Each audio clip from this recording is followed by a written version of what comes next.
So the next thing we're going to discuss right now is the menstrual cycle in the workplace. So I'm going to start with Becky. So in your experience, Becky, like, are you seeing an increase in employers starting to think about the menstrual cycle as part of HR policy? Yes, I think the one that we're specifically seeing the most is having a standalone menopause policy. Yeah. So that's the one I would say more, we're getting more requests from. But I think the other request that we're getting is to how you consider all women's issues as part of standalone policies. So how you consider fertility, miscarriage, time off if you're unwell because of your period, how you infiltrate that into your existing things like special leave policies and absence policies. Yeah, and I do think I agree that kind of like the menopause movement that obviously feels like it, I mean, it's obviously for a long time, it feels like it was really supercharged last October. Yeah. Like, you have seen huge leaps and bounds in this and people working really quickly towards it. We're part of Gen M, who actually are sort of leading menopause kind of sort of lobbying group, and they're working with employees and employers to kind of like create better solutions and better working environments, and they've done some incredible work in the last 6 months, which has been really exciting for us to see. And I guess kind of Becky, and then I'm actually going to ask Ria, because I'm thinking a little bit around kind of like how this benefits women in the workplace. So, like, in your opinion, like, how seriously are employers taking this, and what are the benefits that they are seeing from this kind of change? So I think there's a varying level of how seriously people need to take it, but I think the point that needs to be made is that to ignore these issues just simply, apart from compassionate grounds, they need to be taking it seriously. It doesn't make good business sense to ignore the issues. Yeah. But if you do take the benefits and make action and make change, then you will see improvements. You'll see improvements in your absence rates, in staff engagement, in your employer brand, all of those things. So it's really, really important. Yeah. Yeah, and I guess kind of like Ria, like in terms of, I know at the moment actually, Stack are doing a lot of work around women's health policy and getting Stack World memberships. Isn't that your big kind of International Women's Day drive? As Bella was telling me yesterday. Yeah, I mean, we've done a lot of content on like medical misogyny and the way that affects women all over the world, but particularly in the workplace. And I think obviously we're very lucky to have a female founder, but I think ultimately the language around, people that menstruate, and I'm also very conscious actually to not always use the word women, so it's incredibly inclusive. It's affecting 50% of the workforce, so we need to start caring, because ultimately that spectrum of side effects, whether the kind of hormonal changes that one goes through for such a monumental like time period of your life. And whether that's, at one end of the spectrum having low energy, to the other end, having nausea and, consistent bleeding and what comes with that is devastating. And ultimately, I think it's going to affect your productivity. It's going to affect the way you look after yourself, show up for yourself and others and your team. And it can't be ignored, and we have to start challenging it. And ultimately, for us to see, I think, long-lasting change, we need some kind of policy that actually makes it, like it's okay to have a sick day rather than being like embarrassed. Yes. Like, oh, what do I do? Text my boss saying I'm on my period? Like, maybe not, No, I totally agree. And I think with our survey, I think it's about 93% of people felt that you can't call in or you can't talk about the fact that you're ill off the back of your menstrual cycle, but you should be able to normalise having a sick day as that being whether it's cramping, headaches, whatever, and being able to kind of have a more inclusive conversation, because sort of alongside that, there's also like really powerful sort of, I suppose, points to understanding your cycle, because not every phase of your cycle is bad, guys. Like, you have two phases where you are pretty much superhuman. So in terms of being really smart about when you schedule the big meetings, like when are you seeing that, you've got a pitch, you really want to win it, when you can come and really bring your best creative self, understanding your cycle, and then understanding a little bit about how you can utilise in the workplace actually can make, I think, people do a much better job at work, and actually, like saying, kind of increase productivity and build a workforce that are genuinely very happy.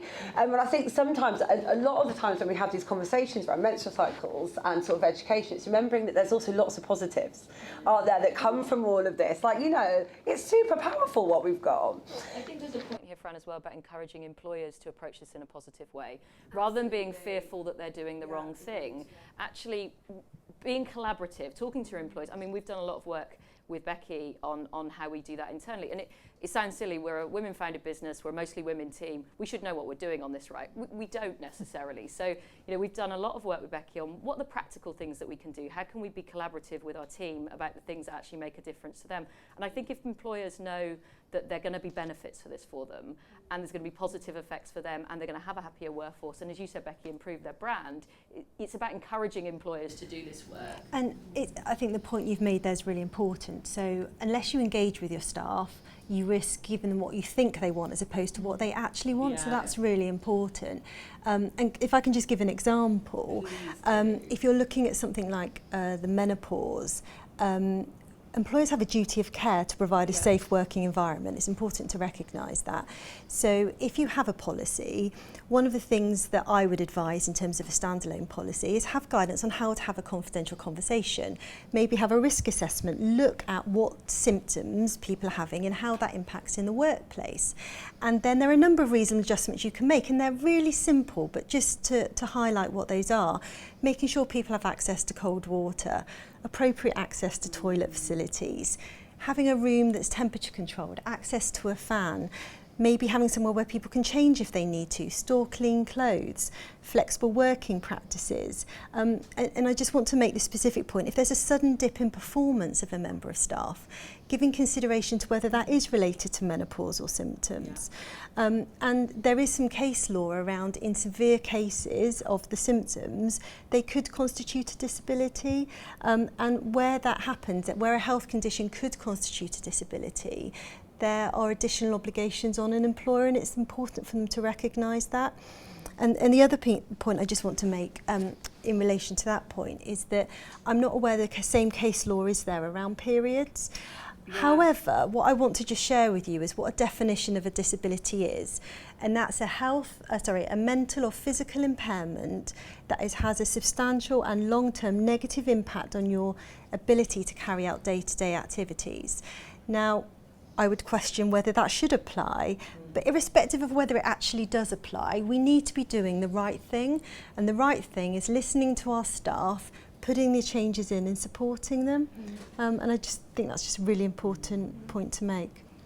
Something I think is so brilliant about this booklet is that I feel like I can literally use this as a tool book for my team, because I didn't know lots of the stuff in here, and I think something I'd love to see more businesses doing is actually sharing their policies, that particularly for startup brands where, budgets are tight, we have small, very fast-growing teams, often very hard-working teams, often in our case, over-indexing in women. I'd love to see more brands sharing their policies, that lots of big brands have come out and said, we've got an amazing reproductive policy for women that incorporates not just mat leave, but all the other things we've talked about.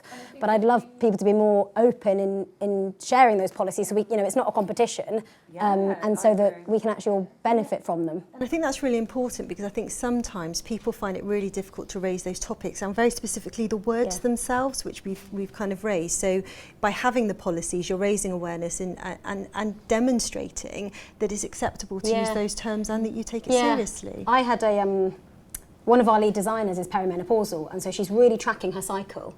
And she's basically worked out, she said, we're chatting over a cup of coffee the other week, and she worked out there's a week of the month where she hates her husband. She's like, literally, I cannot be that. But she's like, I hate my husband for this week.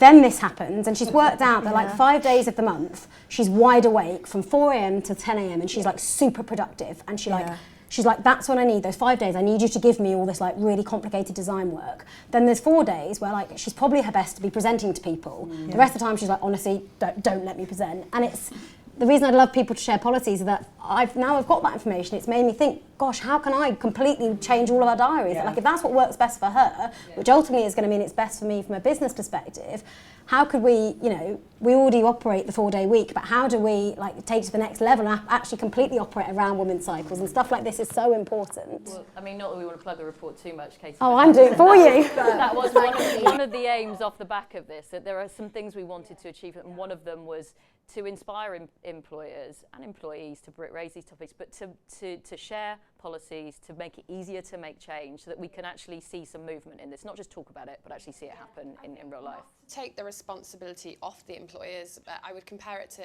like with mental health. So you expect to be able to talk about mental health with your team and have a good relationship, but you also look to people like businesses who are specialists in this. So you might put Headspace on the benefits list, or kind of have a kind of specialist mental health charity that you work with. And I think we're seeing the same with menopause. There's not menopause specifically, but all kind of women's health. There are a lot of B2B businesses out there now that are stepping up and creating platforms. So if you are nervous as an employer, speak to somebody like Alanza Health or Raise HR, who are specialists in helping kind of become a bridge between the employee and the employer to navigate through really difficult times. You know, you do not have to be an expert on miscarriage as a line manager. You just need to know how to support them, even if that is a third party or another platform. The expert that can help. And I think, like Rebekah was saying, a lot of what we're aiming to do is sort of look at how we can take the findings of the report to support people with kind of workplace policy, or to kind of go and speak to businesses so that they can start to understand, because the kind of like the ramifications, both good and bad, of this, so that that policy move can start to change. And I think, you know, one thing that we're very fortunate at Cycle Brands, obviously because we care so much about it, is we've got some quite exciting policies that we've brought in that probably are a little bit kind of like more future facing, but because we've got such in-depth knowledge, like we've been able to do that. So shout out to Hannah for delivering a lot of that great work.